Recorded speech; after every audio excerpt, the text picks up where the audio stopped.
47వ అధ్యాయము 1 నుండి 5 వచనాల దాకా చదవగా విందాం. అతడు మందిరపు గుమ్మమునకు నన్ను తోడుకొని వచ్చెను. మందిరము తూర్పు ముఖముగా ఉండెను. నేను చూడగా మందిరపు గడప క్రింద నుండి నీళ్లు ఉబికి తూర్పుగా పారుచుండెను. ఆ నీళ్లు బలిపీఠమునకు దక్షిణముగా మందిరపు కుడి ప్రక్కను క్రింద నుండి పారుచుండెను. పిమ్మట ఆయన ఉత్తరపు గుమ్మపు మార్గముగా నన్ను నడిపించి చుట్టూ త్రిప్పి తూర్పునకు పోయే దారిని బయటి గుమ్మమునకు తోడుకొని వచ్చెను. నేను చూడగా అచ్చట గుమ్మపు కుడి ప్రక్కను నీళ్లు ఉబ్బుకి పారుచుండెను.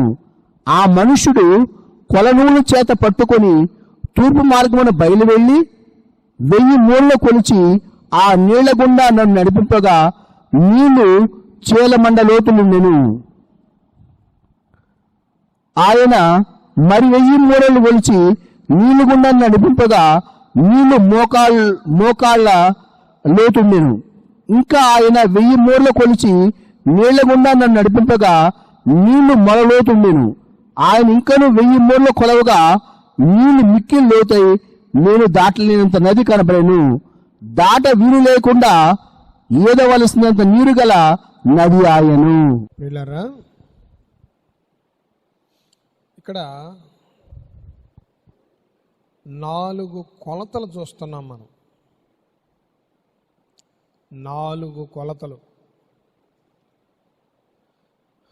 భక్తి జీవితంలో, ప్రార్థనలో మనం ఎంతవరకు ఎదిగాము, ఎంతవరకు మనం తెలుసుకోగలిగాము, మన ప్రార్థన ఏ స్టాండర్డ్లో, ఏ స్థాయిలో, ఏ స్థితిలో ఉన్నది అనేటువంటిది కొలత వేసుకుంటానికి ఇది మంచి అవకాశం. ఆ దూత కొలతలు కొలుస్తూ ఉన్నది. ఒక కొలత చీలమండలం లోతు, మరొక కొలత మోకాళ్ళ లోతు, మరొక కొలత మొలల లోతు, మరొక కొలత ఏదలేనంత. మనము ప్రార్థన చేసుకుంటే దేవుడు మన పట్ల గొప్ప కార్యాలు జరిగిస్తారు. హృదయపూర్వకంగా మనం దేవుణ్ణి బ్రతిమలాడుకుంటే అత్యధికమైన మేలులు మనకు చేస్తానని దేవుడు వాగ్దానం చేసి ఉన్నాడు. మరి ఇక్కడ 4 కొలతలు కొలుస్తూ 4 కొలతలు మనం చూస్తూ ఉన్నాం. దేవుని కొలతలో మన నడత ఉండాలి. కొలత ఆయనది, నడత మనది. అది దాటి పక్కకు వెళ్ళకూడదు. మనకు దేవుడు బౌండరీస్ ఏర్పాటు చేశాడు. ఆ కొలతలోనే మనం ఉండాలి. ఇక్కడ మొదటి కొలత చీలమండలము లోతు. చీలమండలం లోతు అంటే ప్రియులరా, దేవునితో నడక ప్రారంభం. చీలమండలం లోతు అంటే ఆయనతో భక్తిలో, విశ్వాసములో మన యొక్క నడత ప్రారంభం. ఇది చీలమండలం యొక్క లోతు దరి అనుభవాన్ని జ్ఞాపం చేస్తూ ఉంది. దరిన వలలు వేస్తే చేపలు పడవు. పొడి పొడి మాటలు, చిలక పలుకులు ప్రార్థన చేస్తే పనులు అవ్వవు. దరిని వల వేస్తే చేపలు పడవు. పొడి పొడి మాటలు ప్రార్థన చేస్తే పని జరగదు. ప్రార్థన నా దేవుడు వింటాడు. ప్రార్థన నేను కోరుకున్నది దేవుడు నాకు చేస్తాడు. ప్రార్థన ద్వారా నేను పొందుకోగలను అని నీకు తెలిసినప్పుడు నువ్వు ఎలా చేయాలి ప్రార్థన? దేవుడు నీకు ఇస్తాడని తెలుసు, నువ్వు అడిగితే చేస్తాడని తెలుసు. ఎలా అడగాలి? వీళ్ళరా కష్టపడి పనిచేసి వచ్చాం, దూరం నుంచి వచ్చాం, బాగా ఆకలి అవుతుంది. ఇంటికి రాగానే అమ్మ సిద్ధపరిచింది. అటు ఇటు చూస్తా, ఒక్క ముద్ద తింటావా? కొంచెం ఆగినాక తిందాము లేని పక్కన పెడతావా?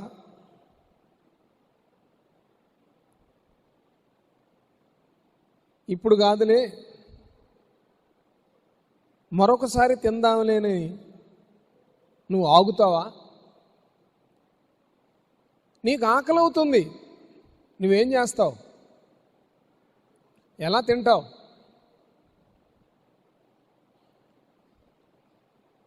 ఆతృతతో తింటావు, గబా గబా తింటావు,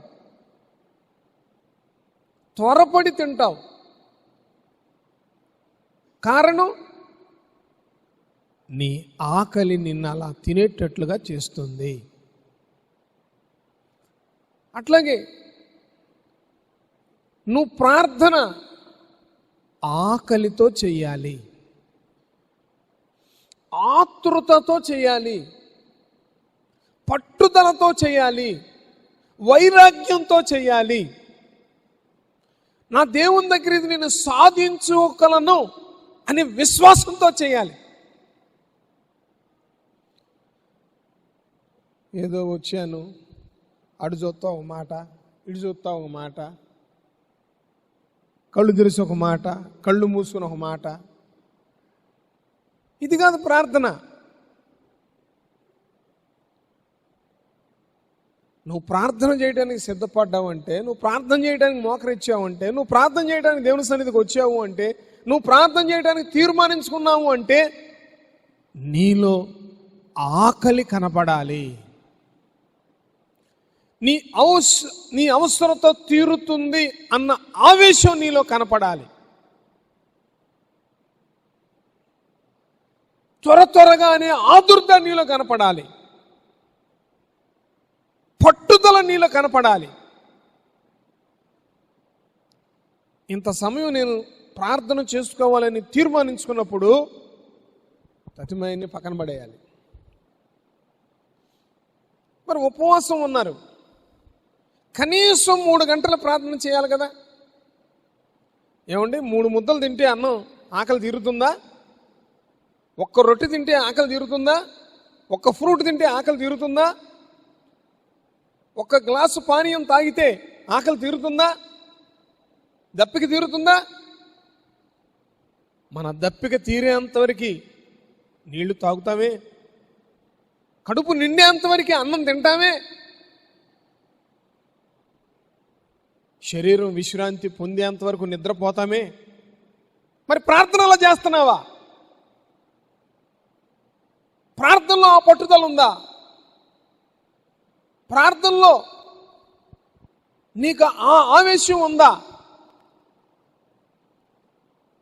చీలమండల అనుభవం. ఈ చీలమండల అనుభవం నడక, నీ ప్రారంభం దేవునితో నువ్వు నడవటానికి ప్రత్యేకింపబడాలి. లోకం నీకు అవి ఇవి ప్యాషన్స్ చూపిస్తూ ఉంటుంది. లోకస్తుడికి నీకు తేడా కనపడాలి. నువ్వు లోకస్తుడివా, దేవుని బిడ్డవా? లోకంలో నుండి దేవుడు నిన్ను ప్రత్యేకపరిచాడు. నీ నడక ప్రత్యేకంగా ఉండాలి,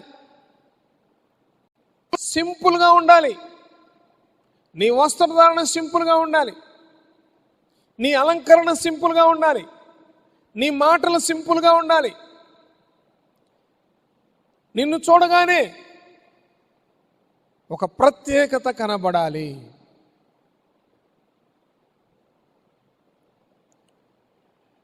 దేవునితో నడక ప్రారంభం అలా ఉండాలి. మొదటి పేతురు రాసిన పత్రిక 3వ అధ్యాయము 3-4 వచనాలలో ఈ విధంగా వ్రాయబడి ఉంది. జడలు అల్లుకొనుటయు, బంగారు నగలు పెట్టుకొనుటయు, వస్త్రము ధరించుకొనుటయును, వెలుపటి అలంకారం మీకు అలంకారముగా ఉండక సాధువైనట్టు మృదువైనట్టునైన గుణమును అక్షరాలంకారము గల మీ హృదయపు అంతరంగ స్వభావము మీకు అలంకారముగా ఉండవలెను. అది దేవుని దృష్టికి మిగుల విలువ గలది. దేవుని దృష్టికి మిగుల విలువ గలది ఏమిటి? బాగా గమనించండి. పేతురు గారు ఏం రాస్తున్నాడు ఇక్కడ? సహోదరీలు, ఏం అల్లుకొనుట? బాగా గమనించండి. మీకు ఎన్ని జడలు ఉన్నాయి?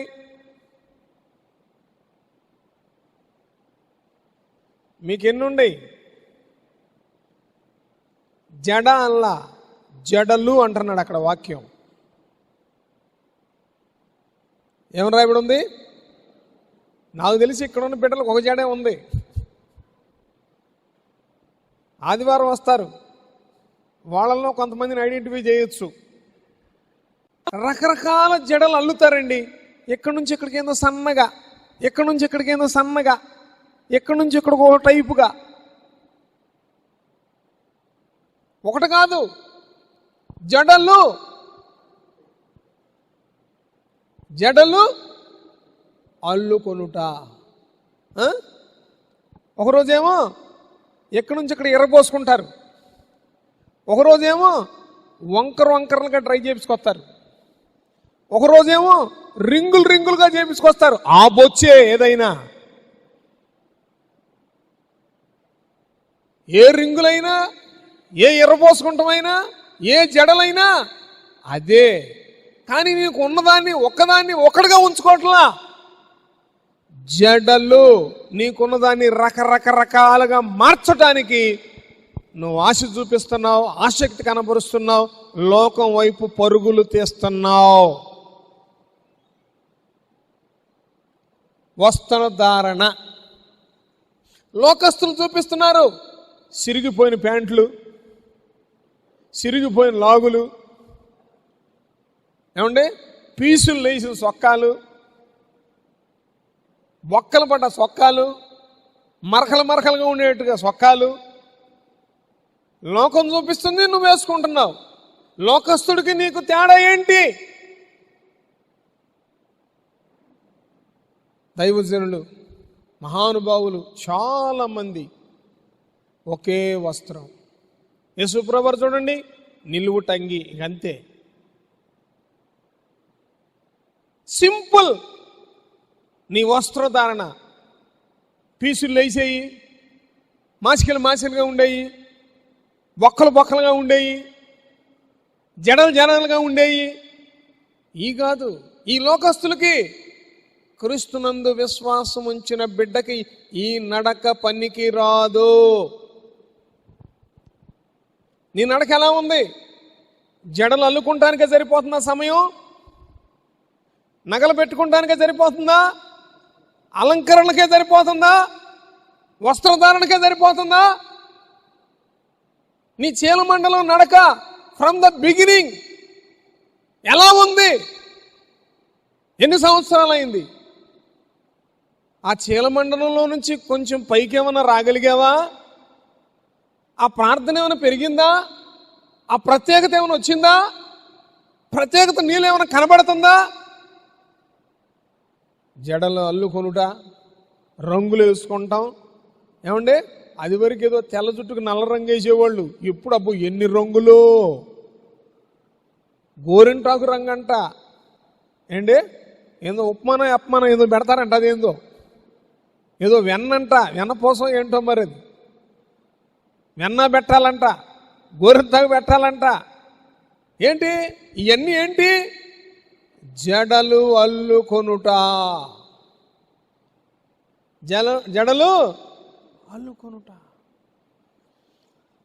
దేవుని ఎరగని వారు, తమను తాము తగ్గించుకొని వారు, దేవుని ప్రేమ మాధుర్యాన్ని రుచి చూడని వారు లోక ఆకర్షితులైపోతారు. దేవుని బిడ్డ, నీకు కూడా ఆ ఆకర్షణ ఉంటే ప్రార్థన నీకేమొచ్చుద్ది? ప్రార్థనలో నువ్వు ఎలా అడగగలుగుతావు? ప్రార్థనలో నువ్వు ఎలా కొనసాగుతావు?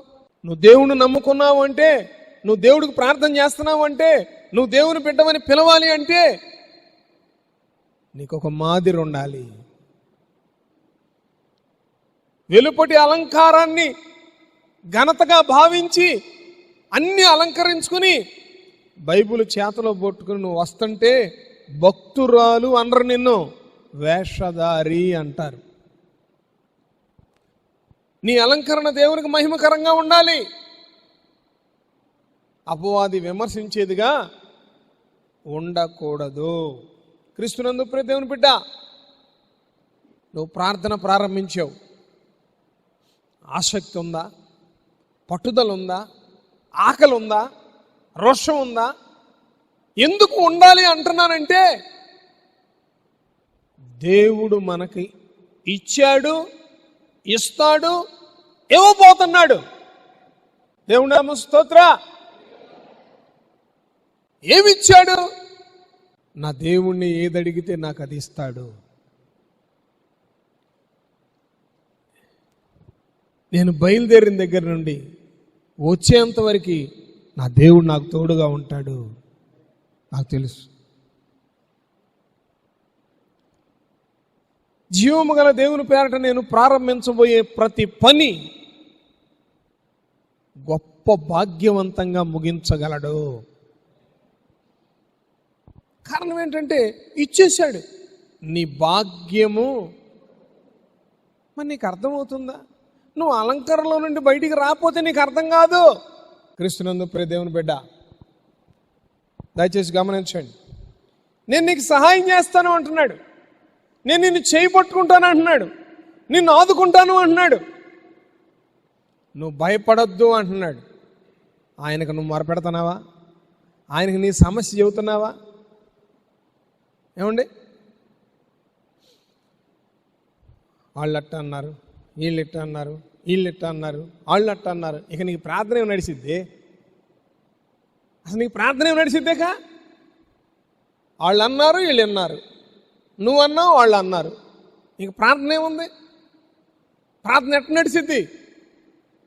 ఆకలితో ప్రార్థన చేయాలి, ఆసక్తితో ప్రార్థన చేయాలి, పట్టుదలతో ప్రార్థన చేయాలి, పౌరుషంతో ప్రార్థన చేయాలి. నా దేవుడు ఇస్తాను అన్నాడు, నేను అడిగింది పొందుకోగలను. నువ్వు అడిగేది సందేహపడకుండా అడగాలి. నువ్వు సందేహపడకుండా అడిగితే ఏమైనా నీకు ఆయన చేయగలడు. దేవుని నామం స్తోత్ర, దేవుని నామం స్తోత్ర. నువ్వు అడుగుతున్నావు, ఒక ధైర్యం నీకు ఉండాలి. నేను అడిగాను, నా తండ్రి నాకు ఇస్తాడు. నేను ప్రార్థన చేశాను, ఆయన నాకు సహాయం చేస్తాడు. నేను ఆయన ఎందుకు విశ్వాసం ఉంచాను, ఆయన నా చేయి పట్టుకున్నాడు.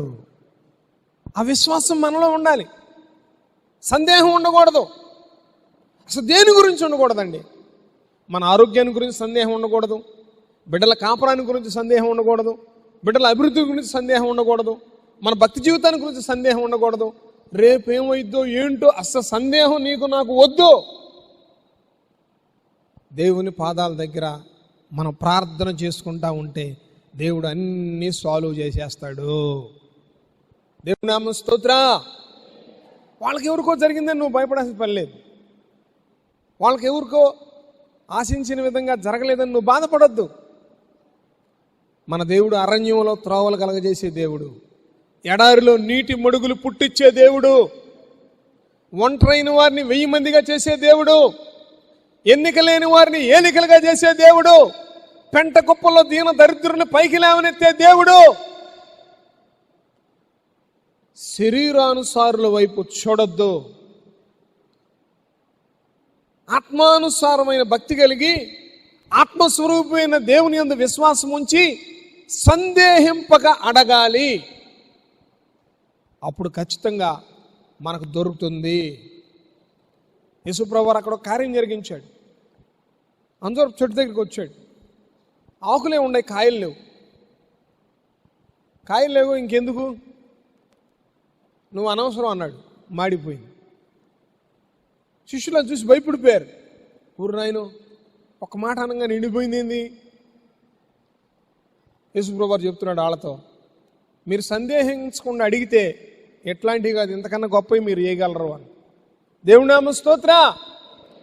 మరి ప్రార్థనలో సందేహం ఉండకూడదు, భక్తిలో సందేహం ఉండకూడదు, కుటుంబంలో సందేహం ఉండకూడదు, బిడ్డల భవిష్యత్తు గురించి సందేహం ఉండకూడదు.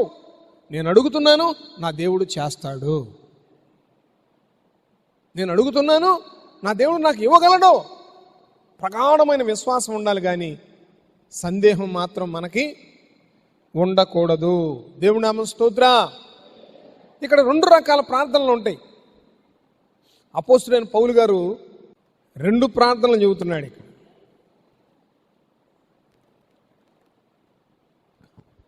ఆత్మతో ప్రార్థన చేస్తాడంట, మనసుతో కూడా ప్రార్థన చేస్తాడంట. కొంతమంది ప్రార్థనకని మోకరిస్తారు, మనసు ఏదో ఆలోచిస్తూ ఉంటారు. మనసు ప్రార్థన వేరు, ఆత్మ ప్రార్థన వేరు. 2 చేయాలి ప్రార్థన. కొంతమంది మోకరిస్తారు, పెదాలు కదులుతూనే ఉంటాయి, కానీ మనసు ఎక్కడికో పోదు. మనసు ఏటినో ఆలోచిస్తూ ఉంటాం. అప్పుడు అసంపూర్ణం, సంపూర్ణమైన ప్రార్థన కాదు అది. మోకాళ్ళ లోతు ప్రార్థన, మనస్సుతో చేసే ప్రార్థన. చీలమండల ప్రార్థన నడక, ప్రారంభ ప్రార్థన. మనసుతో చేసే ప్రార్థన ప్రియులరా మరి మోకాటి అనుభవం. మనసుతో చక్కగా ప్రశాంతంగా పనులన్నీ చక్కబెట్టుకుని మనసుతో దేవుని స్తుతిస్తూ, హృదయపూర్వకంగా దేవుని స్తుతిస్తూ, నీ మనసును లగ్నపరుచుకుని, నీ మనసును సిద్ధపరుచుకుని, ఇక పలు విధాల ఆలోచనలోనికి నువ్వు వెళ్లకుండా నీ మనసును స్థిరపరుచుకుని చేసే ప్రార్థనే మోకాళ్ళ అనుభవం. నీ మనసు స్థిరంగా లేకుండా నువ్వు ప్రార్థన చేస్తున్నావు అంటే అది మోకాళ్ళ అనుభవం కాదు. ప్రియులరా, మనసుతో చేసే ప్రార్థన ముందు వెనకున్నవన్నీ మర్చిపోయేటట్లుగా చేసి మనస్ఫూర్తిగా దేవునికి ప్రార్థన చేసే అనుభవాన్ని సూచిస్తుంది. మనసుతో మనం ప్రార్థన చేయటం ప్రారంభిస్తే ఎన్నున్నా ఏమున్నా ముందు పక్కన పెట్టేసేస్తామని, మర్చిపోతామని.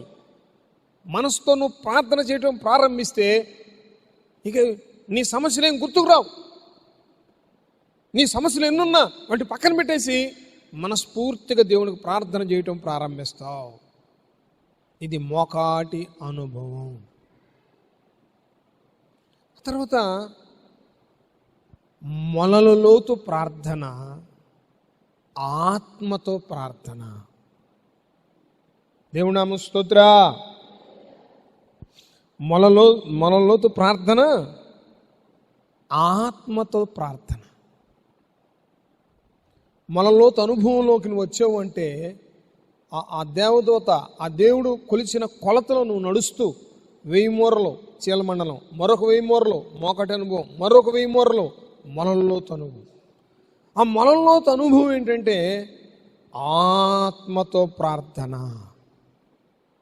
ఇక్కడ అపోస్తలుడైన పౌలు గారు చెప్తున్నాడు, నేను ఆత్మతో ప్రార్థన చేస్తాను, మనసుతో కూడా ప్రార్థన చేస్తాను.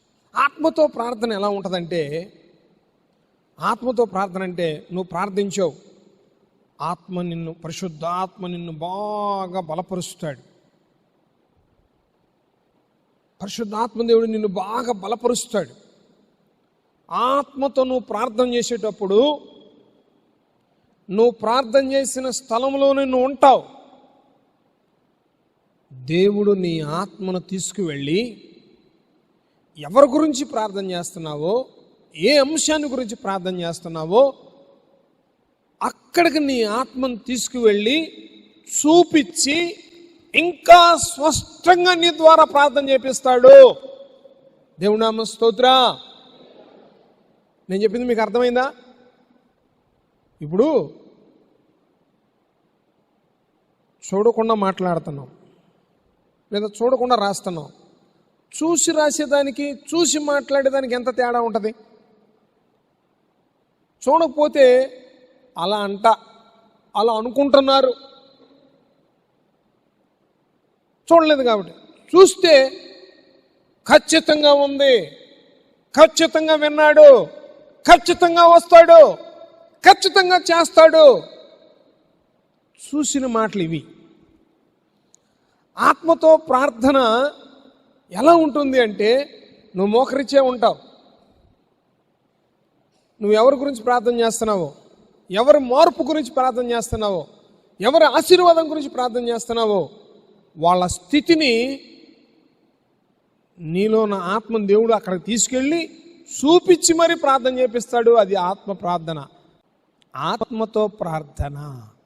మనుషులు ఇక్కడే ఉంటాం, మన ఆత్మను దేవుడు తీసుకువెళ్తాడు, తీసుకువెళ్ళి చూపిస్తాడు. ఇదిగో వీళ్ళు ఏం చేస్తున్నారో చూడు. సూర్యదేవత నమస్కారం చేస్తున్నారు, ధూపం వేస్తున్నారు, దేవునికి వ్యతిరేకమైన పనులు చేస్తున్నారు, దేవునికి విరోధమైన కార్యాలు చేస్తున్నారు, తమ్మోజు దేవతను పూజిస్తున్నారు, రకరకాల దేవునికి ఆయాస్కరమైన విరోధమైన కార్యాలన్నీ చేస్తున్నారు.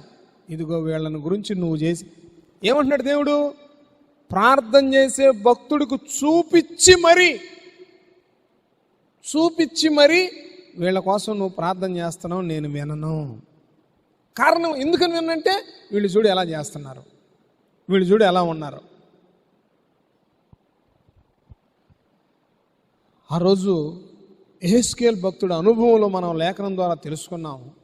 ఈ కాలంలో చాలామంది భక్తులు ప్రార్థన చేస్తూ ఉంటే, వారు ఆత్మతో ప్రార్థన చేస్తూ ఉంటే జరిగిన సంగతులు, జరుగుతున్న సంగతులు, జరగబోయే సంగతులు ఆత్మదేవుడు వీరికి బయలుపరుస్తాడు. ఆ అనుభవం నాకు కొంచెం ఉన్నది.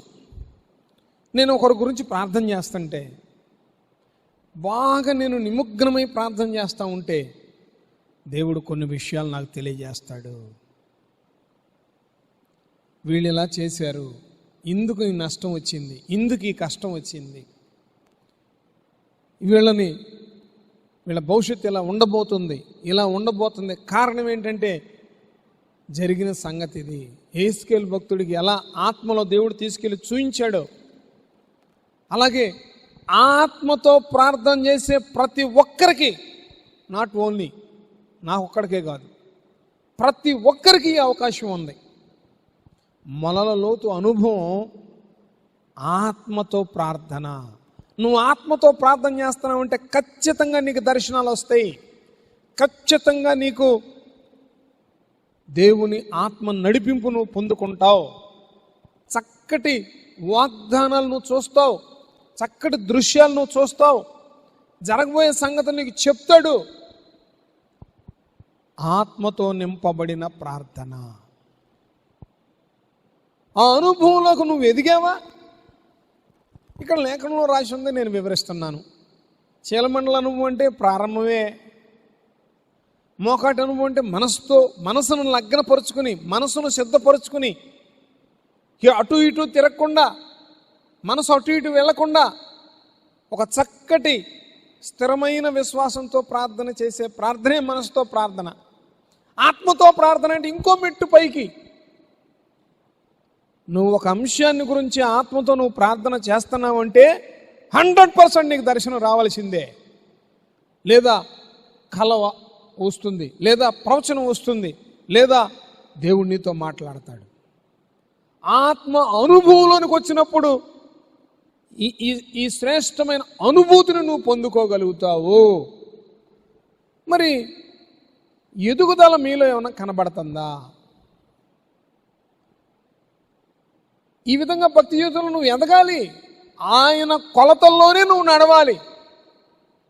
మాదిరికరమైన జీవితం మనకి ఉండాలి. ప్రియులారా, ఈదలేనంత లోతు అంటే మనం మోకరిస్తాం, మన సమస్తం దేవునికి అప్పగిస్తాం. ఇక చేసేది నువ్వు కాదు ప్రార్థన, ఇక చేసేది నేను కాదు ప్రార్థన. ఈదలేనంత లోతంటే సంపూర్ణంగా మనల్ని మనం దేవునికి అప్పగించుకుంటాం. ఈదలేనంత లోతంటే ఇక నువ్వు కాదు, నీ స్వాధీనంలో లేదే, కది నీ స్వాధీనంలో లే. ఒక్కొక్కళ్ళకి ప్రార్థన చేస్తుంటే పక్క ఉన్న వాళ్ళు ఆశ్చర్యపోతూ ఉంటారు. ఊరు నాయనో, ఈ అమ్మాయికి ఇన్ని పేర్లు ఎలా గుర్తున్నాయి, ఈ అబ్బాయికి ఇన్ని సమస్యలు ఎలా గుర్తున్నాయి. చేసేదాళ్ళు కాదుగా,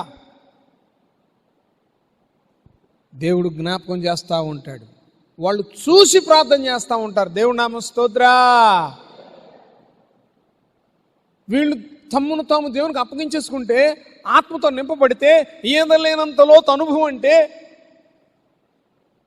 దేవునికి ఇష్టమైన ప్రార్థన, దేవుడే మన పక్షంగా ఉండి ప్రార్థన చేస్తూ ఉంటాడు. ఇక అలా కనపడతా ఉంటుంది. ఏమి లేదు, చూసింది చదివేసినట్టే. దేవుడి నామ స్తోత్రా. వినేవాళ్ళకి ఆశ్చర్యం, ఇన్ని పేర్లు ఎలా? సరే, పేరు చేతే చెప్పాడు, ప్రతి వాళ్ళ అవసరం ఎలా గుర్తుంది? ఇంతమంది పేర్లు ఎలా గుర్తున్నాయి, ఇంతమంది అవసరాలు ఎలా గుర్తున్నాయి? ఇంటి దగ్గర 4 సరుకులు చెబితే బజార్కి వెళ్ళి చూడడం మర్చిపోతాను నేను. ఇన్ని ఎలా చెప్పగలుగుతున్నాడు? ఇన్ని పేర్లు ఎలా చెప్పగలుగుతున్నాడు? వారి అవసరత ఎలా చెప్పగలుగుతున్నాడు? జరిగిన వాటికి కృతజ్ఞత ఎలా చెప్పగలుగుతున్నాడు? జరగబో వాటికి వాగ్దానాన్ని ఎత్తిపట్టి ఎలా ప్రార్థన చేయగలుగుతున్నాడు? How is possible? వినేవాళ్ళ నోట వచ్చే మాట. కానీ తమ్మును తాము దేవునికి అప్పగించుకున్నాడని ఉచ్చరింప సఖ్యము గాని మూలుగుల ప్రార్థన ఈ బిడ్డ పక్షంగా దేవుడా చేస్తున్నాడని పక్కన వాళ్ళకి తెలియదు. మరి ఏ అనుభవంలో నువ్వు రాగలిగావు? ఏ అనుభవంలో నువ్వు కొనసాగుతూ ఉన్నావు? భక్తి మనలో వృద్ధి చెందాలి అంటే 3 మాటలు చెప్పి ముగిచేస్తా. భక్తి మనలో వృద్ధి చెందాలి అంటే, విశ్వాసం మనలో వృద్ధి చెందాలి అంటే, ప్రార్థనా పూర్వకంగా మనం ఎదగాలి అంటే, దేవునికి మనం దగ్గర అవ్వాలి అంటే, దేవుని కృపను మనం అందరం కూడా స్వతంత్రించుకోవాలి అంటే 3 మాటలు చెప్పి నేను ముగిచ్చేస్తా. భక్తిలో వృద్ధి చెందుట. ఎప్పుడైతే పరస్పరం క్షేమాభివృద్ధిని, సమాధానము కలగజేసే వాటిని అనుసరిస్తేనే మనం ఏం మాట్లాడాలన్నా, ఏం పని చేయాలన్నా, ఏ విధమైన అడుగు మనం ముందుకేయాలన్నా క్షేమాభివృద్ధి ఉన్నదా? ఎవరికి క్షేమాభివృద్ధి? పరస్పరం, అవతల వాళ్ళకి యువతల వాళ్ళకి. తల్లి కావచ్చు, తండ్రి కావచ్చు, భార్య కావచ్చు, భర్త కావచ్చు, బిడ్డలు కావచ్చు, ఇరుగు పొరుగు వారు కావచ్చు, బంధువులు కావచ్చు, దైవజనుడు కావచ్చు, పెద్దలు కావచ్చు. పరస్పరం నీకు నాకు ముందు క్షేమం ఉండాలి, తర్వాత సమాధానం ఉండాలి, తర్వాత అభివృద్ధి ఉండాలి. ఇలా ఆలోచించి నువ్వు నిర్ణయం తీసుకుంటే భక్తిలో నువ్వు వృద్ధి చెందుతావు. నీ తిప్పలు నువ్వు పడి, నా తిప్పలు నేను పడతానంటే ఎదుగు బొదుగు ఉండదు. గొర్రెకి ఎంత తోక ఉంటుంది? గొర్రెకి ఎంత ఉంటుందండి? గుర్రానికి ఎంత ఉంటుంది తోక? వద్దంటే దానికి బోరుగా ఉంటుంది, ఇది కావాలన్నా కూడా ఇది కొరసగానే ఉంటుంది. నువ్వు ఎంత వేపినా గొర్రె తోక పెదగదు. అట్లాగే క్షేమము, పరస్పర సమాధానము కలగకుండా నువ్వు ఎంత భక్తి చేసినా, ఎన్ని దానాలు చేసినా, ఎన్ని ధర్మాలు చేసినా, ఎన్ని కోటాలకు వెళ్ళినా, ఎన్ని చర్చీలు మార్చినా, ఎంతమంది దైవజనులతో నువ్వు ఇంటర్వ్యూ తీసుకున్నా, ఎంతమంది దైవజనుల దగ్గరికి వెళ్ళి నీ క్యాసెట్ అంతా వినిపించినా నీకు జానిడే పెరగదు. కారణం ఏంటి? ఎదుటి వాళ్ళ క్షేమాన్ని నువ్వు కోరుకోవట్లా, పరస్పర సమాధానం నువ్వు కోరుకోవట్లా. నాది నాదే, నీది నీదే అంటున్నావు. ఇంకేడ భక్తి, ఇంకేడ విశ్వాసం? అసలు ఎలా సాధ్యం అది? పరస్పర క్షేమము సమాధానం కలిగే పనులే మనం చేయాలి. అక్కడ క్షేమం లేదా నువ్వు ఉండకూడదు, సమాధానం లేదా నువ్వు అక్కడ నిలవకూడదు. నీ స్థానం నా స్థానం అది కాదు. నీకు నాకు అనవసరం, వెళ్ళిపోవడమే, పక్క వెళ్ళిపోవటమే. దైవజనులను, పెద్దలను, పరిచారకులను దేవుడు ఎందుకు ఏర్పాటు చేసుకున్నాడంట? పడదోయటానికి కాదు, కట్టుటకే. దేనికి ఏర్పాటు చేసుకున్నాడంట? పడదోసేది సాతానుడు. మమ్ములను దేవుడు ఏర్పాటు చేసుకుంది మిమ్ములను పడదోయటానికి కాదు, నిలబెట్టడానికి. దైవసేవకులైన, పెద్దలైన, విశ్వాసులైన, భక్తులైన అందరికీ ఇదే మాట. దేవుని నామంలో నువ్వు నేను ప్రతి ఒక్కరిని నిలబెట్టాలి కానీ పడత్రోయకూడదు. ఒక అబద్ధం చెప్పామనుకోండి వాళ్ళ కుటుంబం పడదోయబడుద్ది. ఒక్క అబద్ధం చెప్పామనుకోండి వాళ్ళ ఉద్యోగం పడదోయబడుద్ది. ఒక్క అబద్ధం చెప్పామనుకోండి వాళ్ళ ఆహారమే త్రోసివేయబడుద్ది. ఒక్క అబద్ధం చెప్పామనుకోండి ఎవరు వాళ్ళని చేర్చుకోరు. వీళ్ళు మంచోళ్ళు కాదండి, చాలు ఒక్క మాట, ఎవరు పని ఇవ్వరు, ఎవరు ఇల్లు ఇవ్వరు, ఎవరు ఫ్రెండ్షిప్ చేసుకోరు. అది పడగొట్టడం.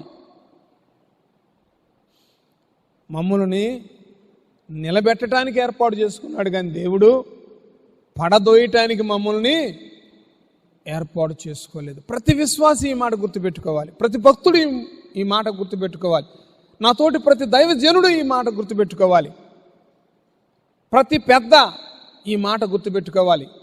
ముందుగా దేవుడు నిన్ను ఎందుకు ఏర్పాటు చేశాడంటే నిలబెట్టడానికి.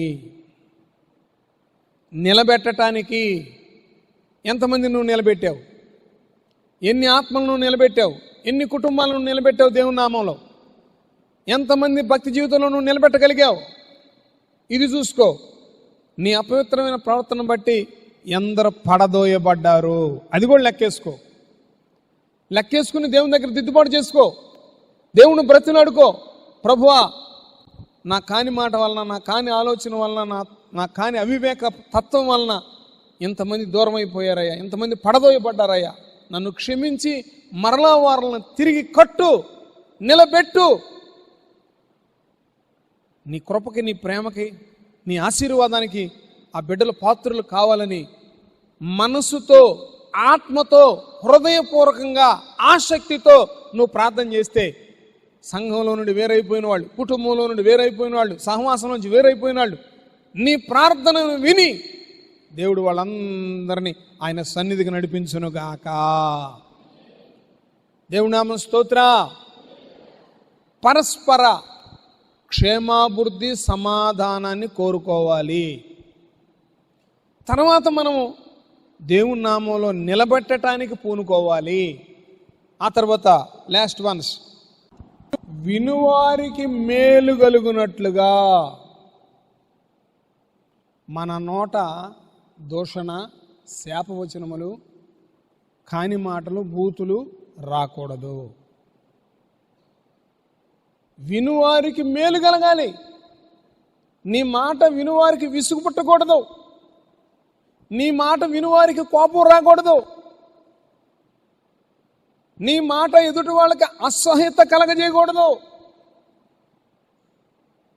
వినువారికి మేలు కలుగునట్లు మన సంభాషణ ఉండాలి. అప్పుడు మనం భక్తిలో ఎదగడానికి అవకాశం ఉంటుంది. ప్రియులారా, రైలు పట్టాల మీద నడుస్తుంది, బస్సు రోడ్డు మీద నడుస్తుంది,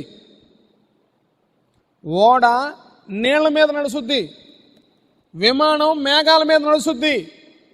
విశ్వాసి వాక్యం మీద నడవాలి. దేవుని నామం స్తోత్ర. ఎక్కడ నడవాలి?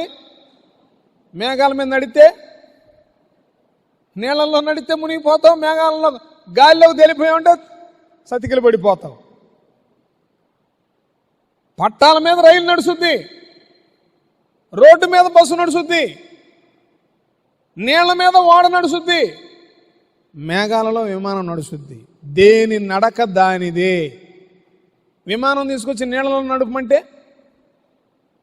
రైలు తీసుకొచ్చి రోడ్డు మీద నడపమంటే సాధ్యపడిద్దా?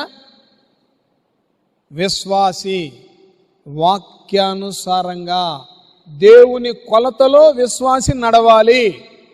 దేవుని నామం స్తోత్ర, దేవుని నామం స్తోత్ర. పరస్పర క్షేమాభివృద్ధి సమాధానం కలిగేటట్లుగా మనం చూసుకోవాలి. నిలబెట్టడానికి మనం ప్రయత్నం చేయాలి. వినువారికి మేలు కలిగినట్లుగా మనం మాట్లాడాలి. అటు కృపా దీవెన ఆశీర్వాదం దేవుడు మనకు అనుగ్రహించును గాక. కనుక క్రీస్తునందు ప్రియ దేవుని బిడ్డ, నువ్వు ఏ కొలతలో ఉన్నావు, ఏ భక్తిలో ఉన్నావు, ఎంతటి విశ్వాసంలో ఉన్నావు, ఎంత నేర్చుకున్నావు? ఆత్మ ప్రార్థన, మూలుగుల ప్రార్థన, మనసుతో ప్రార్థన, ప్రారంభ ప్రార్థన, ఉచ్చరింప సఖ్యముగాని ప్రార్థన. నువ్వే ప్రార్థనలో ఉన్నావు? ఏం పొందుకున్నావు? దర్శనాలు నీకు వచ్చినాయా? వాగ్దానాలు నీకు వచ్చినాయా? నువ్వు చూడగలిగావా? దేవుడు నీకు చూపించాడా? నువ్వు భయపడొద్దు అంటున్నాడు, నీ చేయి పట్టుకుంటానంటున్నాడు, దిగులు పడొద్దు అంటున్నాడు, నేను నీకు తోడుగా ఉన్నానంటున్నాడు. ఆ వాగ్దానాలు నువ్వు పొందుకోగలిగావా? ఆ తృప్తి, ఆ మాధుర్యం, ఆ రుచి, ఆ అనుభవం నీకుందా? ప్రతిదానికి ఒక సమయం ఉంటుందండి. పండు పక్వానికి రావాలంటే సమయం ఉంది, భోజనం రెడీ అవ్వాలంటే సమయం ఉంది. అలాగే నీ భక్తి జీవితం పరిపక్వమైందా? నువ్వు పొందుకోగలిగావా? ఇస్తానంద పొందుకోగలిగావా? చేస్తానంద చేయించుకోగలిగావా? నీ భాగ్యాన్ని నువ్వు స్వతంత్రించుకోగలుగుతున్నావా? ఆశతో ప్రార్థన చేస్తున్నావా? ఆసక్తితో ప్రార్థన చేస్తున్నావా? ఏదో అడు చూస్తా, ఇటు చూస్తా, అటొక మాట ఇటొక మాట, వాళ్ళ కుటుంబాన్ని చూస్తా, వీళ్ళ జీవితాన్ని చూస్తా, లోకంలో ఉన్న రంగులన్నీ తగిలించుకుంటా, లోకంలో ఉన్న ప్యాషన్లన్నీ నువ్వు ఆసక్తితో చూస్తా ఏదో వస్తూ పోతూ ఉన్నావా? ఆలోచన చెయ్యి. ఉచ్చరింప శక్యము గాని మూలుగుల ప్రార్థనలోకి నువ్వు వస్తే, అలాంటి ప్రార్థన అనుభవం నువ్వు కలిగి ఉంటే, ఆయన చేయి పట్టుకుని నిన్ను నడిపించును గాక. ఏ కొరత లేకుండా, ఏ కొదువ లేకుండా అన్ని విషయాలలో దేవుడు మన ప్రార్థన ఆలకించి సర్వసమృద్ధి సంతృప్తి మనకు అనుగ్రహింపజేస్తాడని మనవి చేస్తూ దేవుని మాటలు ముగిస్తున్నాను. తండ్రి అయిన దేవుడు ఆయన అమూల్యమైన మాటలు మనందరి హృదయాల్లో నీరుగట్టి ఫలింపజేయను గాక. ఎందరు నాయన అస్వస్థం ఉన్నారో వారికి స్వస్థత ఇచ్చేయి, ఎందరు ఇరుకులు ఇబ్బందులు ఉన్నారో వారికి విడుదల కలగజేయి, ఎందరు నిరాశ నిస్పృహలో ఉన్నారో వారిని ధైర్యపరచు, ఎందరు నాయన చెప్పుకోలేని సమస్యలతో బాధపడుతూ ఉన్నారో వారికి విడుదల కలగజేయి నాయన. మీ సన్నిధి మాకు తోడుగా ఉండ సహాయం చేయి నాయన.